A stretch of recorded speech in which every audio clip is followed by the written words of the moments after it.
Navnet mitt er Oddbjørn By. Jeg har skrevet noen bøker om hukommelse, memo, og i dag så skal jeg snakke om eksamensangst. Det er ganske vanlig å få eksamensangst, og en grunn til det er at vi er redde for at vi ikke skal huske alt vi har lært. Det som mange studenter gjør, det er at for å lese til eksamen, så leser en om igjen og om igjen, i håp om å huske mest mulig. Men jeg konkurrerer i NM og VM i hukommelse, og der har jeg erfart at det finnes teknikker som er mye bedre for å huske enn bare det å lese om igjen og om igjen. Så nå tenkte jeg å vise en av de teknikkene. Her har vi en kortstokk. Det er ikke en vanlig kortstokk, men her er det tilfeldige ord. Så nå tar jeg og stokker den her.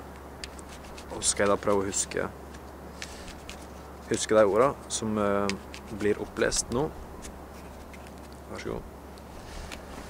Ja, du kan starte å lese nå. Pille. Elefant. Mor. Hval. Balsam. Medalje. Tennis. Dolk. Knuse. Rotte. Tisse. Og bikini. Ok. Jeg må ha litt betenkningstid.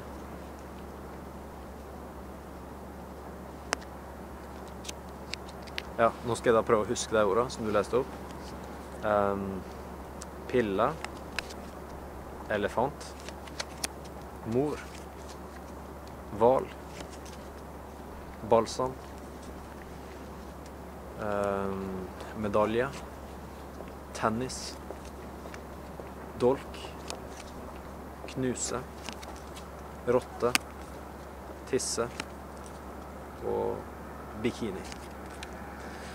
Nå brukte jeg altså samme teknikkene som jeg bruker i VM i hukommelse. Og det samme kan du gjøre. Alle får til å bruke teknikkene, men det er enkelte som trenger litt mer tid til å bli komfortabel med teknikkene. Det her har jeg vist på Newton, på NRK, på Schrødingers katt og på Lørdagsmagasinet.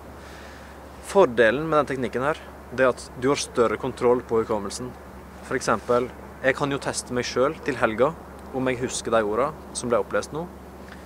Hvis jeg husker dem, så er det perfekt. Hvis jeg har glemt noen, så vet jeg for det første hva jeg husker, og for det andre vet jeg akkurat hva jeg skal gjøre for å huske alt sammen igjen. Så dette er en teknikk jeg bruker til eksamen også.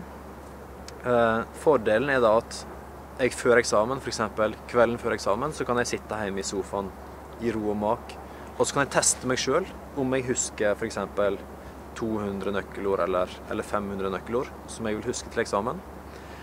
Og hvis jeg da har glemt noen av dem, så vet jeg hva jeg må gjøre, sånn at jeg husker dem.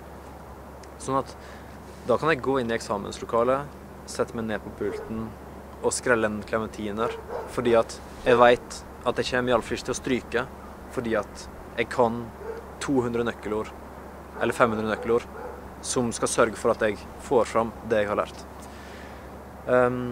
Jeg kan jo prøve å ta dem baklengs, disse ordene her. Skal vi se...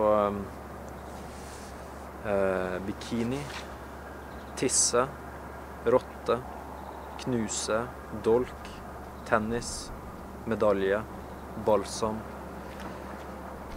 hval, mor, elefant og pille. Så dette er en veldig fin teknikk for å ha kontroll på hukommelsen, for du vet hvor du har lagret kunnskapen. Så bruk memo, så kan du bli kvitt eksamensangst.